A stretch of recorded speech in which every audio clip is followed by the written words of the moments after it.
Bentar.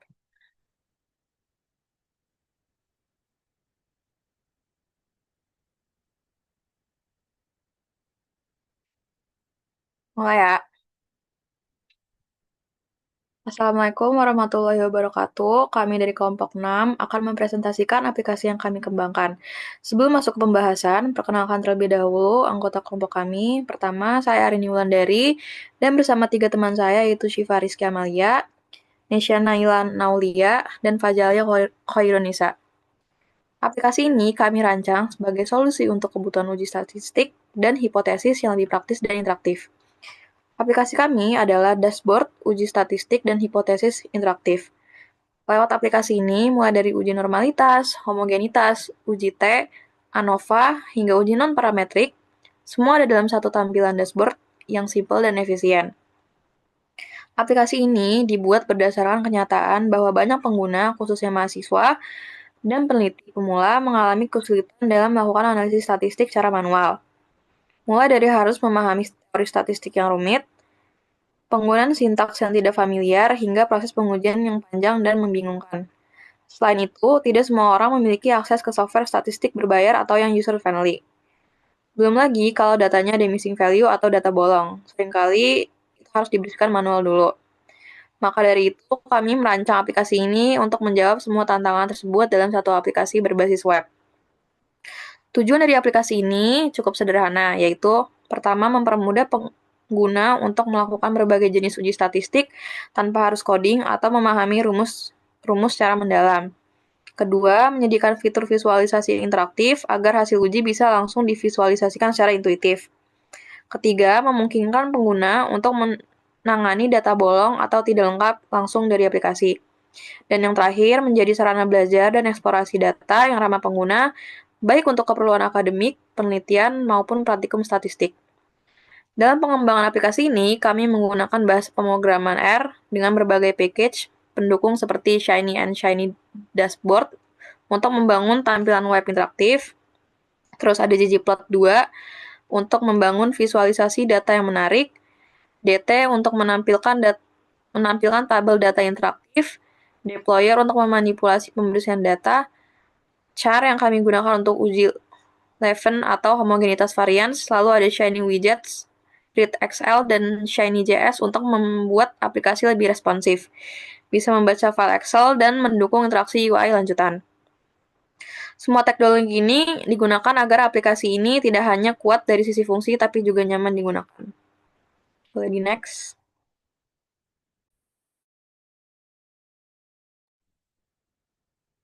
Baik, selanjutnya saya akan menjelaskan beberapa bagian dari dashboard yang kami buat, yaitu beberapa fitur, ada upload data, dan tabel imputasi data, yang dimana terdiri dari ringkasan data, deteksi data bolong, dan fitur imputasi yang isinya data kosong. Pertama-tama, pengguna bisa mengunggah file dalam format CSV atau Excel melalui tombol browse. Contohnya, saya di sini unggah file yang saya sediakan yaitu data dummy berisi informasi seperti usia, pendapat, jenis kelamin, dan lainnya. Setelah file berhasil diunggah, sistem akan menampilkan pop-up upload complete. Setelah diupload, kita akan melihat ringkasan dari setiap variabel yang ada di dataset, di mana tabel ini berisi nama variabel seperti usia, pendapatan, dan jenis kelamin, dan banyak lainnya. Terus di sini juga ada tipe data, apakah data ini numerik atau kategorik. Terus ada juga jumlah nilai data unik yang membantu kita mengenali apakah kolom itu variatif atau tidak. Kemudian yang terakhir ada jumlah nilai kosong atau missing values. Misalkan di sini ada kolom usia dan pendapatan, usia ada missing values-nya berjumlah 5 dan pendapatan berjumlah 7. Kemudian setelah kita melihat beberapa data terdapat missing values, kita akan melakukan imputasi data. Kita bisa di sini mengisi data kosong melalui beberapa fitur imputasi. Yang pertama ada manual, di mana kita mengisi nilai itu sendiri. Terus ada mean, yang di mana sistem akan otomatis isi pakai rata-rata. Median isi pakai nilai tengah, dan yang terakhir modus khusus untuk data kategori. Sistem ini dipakai biasanya nilai yang paling sering muncul. Contoh di sini saya akan pilih sistem MEAN pada eh, variabel usia, yang dimana variabel usia itu adalah tipe data numerik.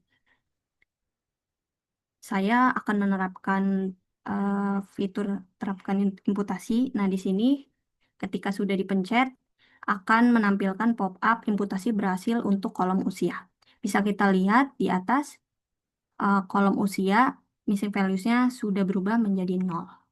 Nah, setelah imputasi, kita bisa cek eh, tabel tersebut sudah memenuhi kriteria yang kita mau. Serta kita juga bisa melihat eh, tabel tabel missing value jika sudah 0 artinya imputasi sudah berhasil. Untuk itu, fitur ini tentunya penting di mana data yang kotor atau tidak lengkap bisa menyebabkan hasil analisis menjadi salah. Dengan itu, kita memastikan bahwa semua data digunakan sudah bersih secara lengkap dan pastinya siap untuk dianalisis. Boleh dilanjut? Oke, setelah tadi udah dijelasin mengenai fitur upload file, tabel, dan juga imputasi data, sekarang kita masuk ke fitur analisis. Boleh dipakai. Di sini tadi kita udah masukin file CSV, yaitu file data dummy. Mungkin kita untuk pengujian pertama, kita bisa pakai kolom analisisnya kita pakai kolom ID dan untuk uji tesnya itu kita pakai one sample t-test. Nah, sebelum kita jalankan analisis, di sini ada penjelasan singkat juga. One sample t-test itu menguji rata-rata satu sampel terhadap nilai tetap yang membutuhkan satu kolom numerik. Nah, di sini kan tadi udah dimasukin kolom ID. Ini kita bisa lihat dulu di tabel data dan imputasi apakah ID ini numerik. Ya, betul. Berarti sudah terbukti numerik. Boleh dibalik lagi.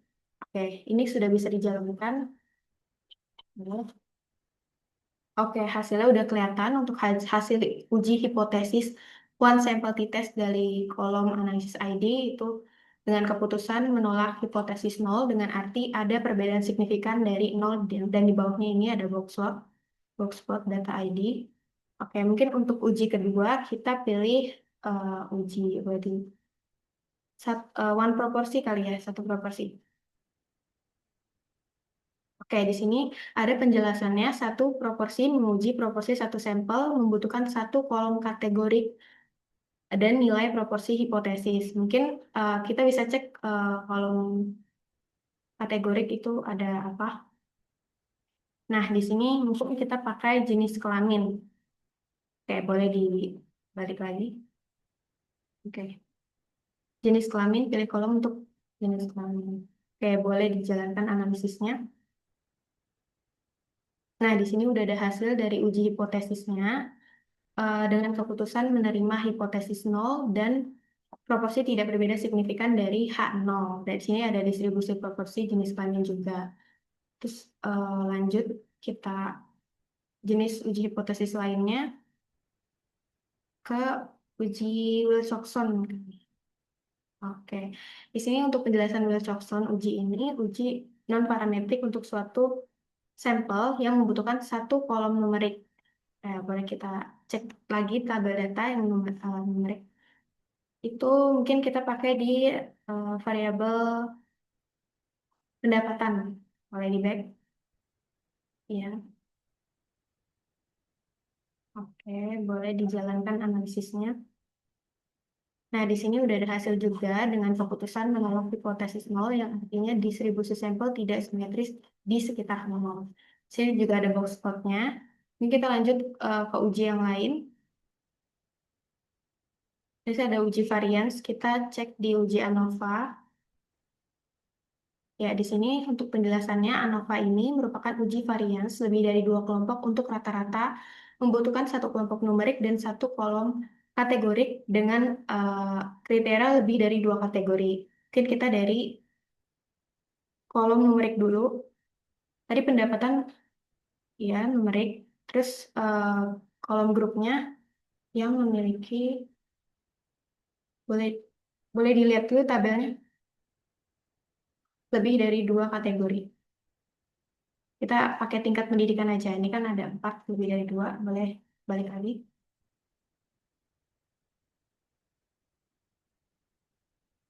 Oke, boleh dijalankan analisisnya. Nah, di sini juga udah ada hasil dari uji hipotesisnya dengan keputusan menerima hipotesis nol, yang artinya tidak ada perbedaan rata-rata signifikan antar kelompok. Boleh di next. Ya, untuk hubungannya chi-square. Oke, dengan penjelasan chi-square ini merupakan uji hubungan kategori antar variabel yang membutuhkan satu atau dua kolom kategori.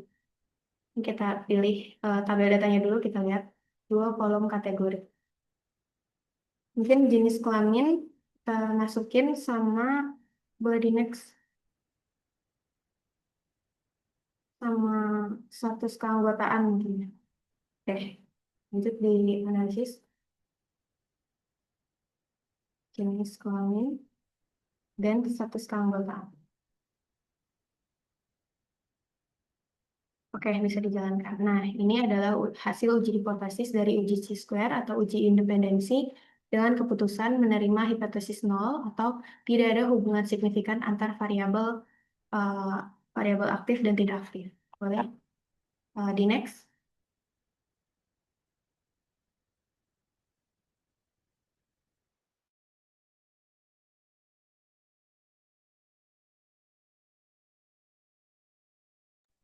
Oke, selanjutnya setelah tadi teman-teman saya memaparkan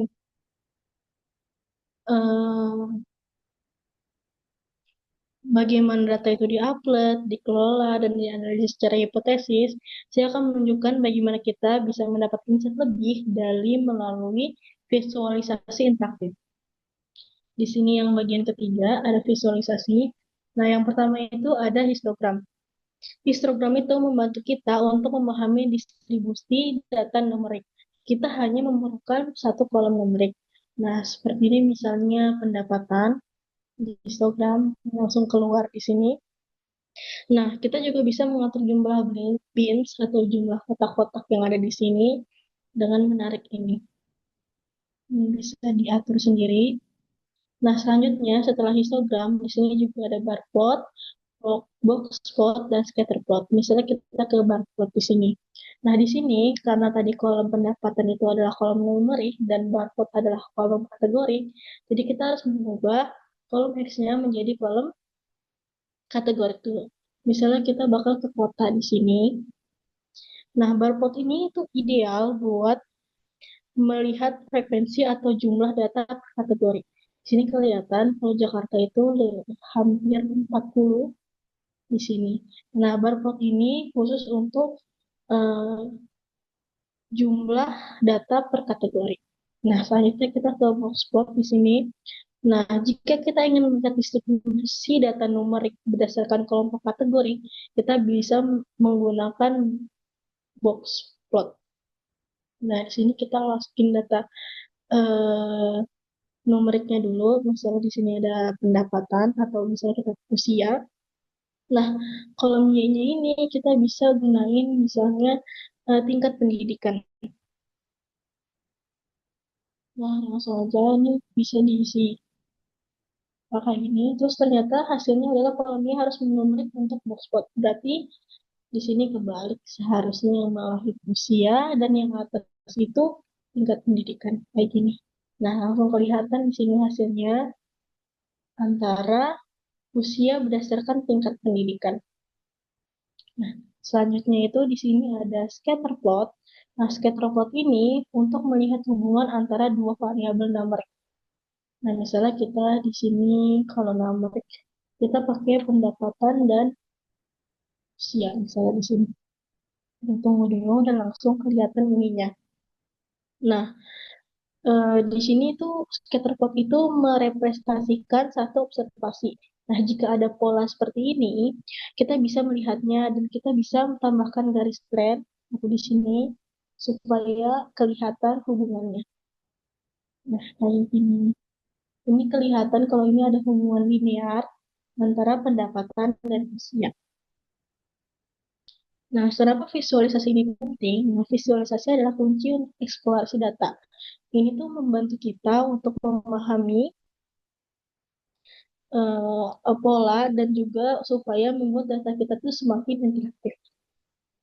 Nah, setelah pemaparan empat teman saya tadi, dapat disimpulkan bahwa aplikasi ini itu tuh kami rancang dengan dashboard yang bersih dan mudah digunakan. Dan membuatnya itu dapat diakses sebagai pemula. Karena di sini uji hipotesisnya sudah lumayan banyak dan juga langsung bisa dipilih aja. Kemudian biasanya itu ada keterangan di bawah sini memudahkan pengguna atau user friendly. Nah, terus di sini juga bisa draft mode kayak gini. Nah, terus bagi user friendly juga di sini tuh ada bantuannya sebelum menggunakan. Jadi itu bisa kelihatan kayak gitu untuk petunjuk-petunjuk penggunaannya. Nah, tentu aja aplikasi ini tuh memiliki potensi untuk dikembangkan lebih lanjut. Misalnya kita tuh bisa nambahin kayak regresi linear di sini sebagai pengembangan nanti. Tuh. Nah, terus singkatnya dashboard ini itu adalah solusi komprehensif atau lumayan baik untuk analisis data yang efisien dan user friendly. Kami harap aplikasi ini tuh dapat menjadi alat yang bermanfaat. Terima kasih Pak Hazan atas perhatiannya. Wassalamualaikum warahmatullahi wabarakatuh.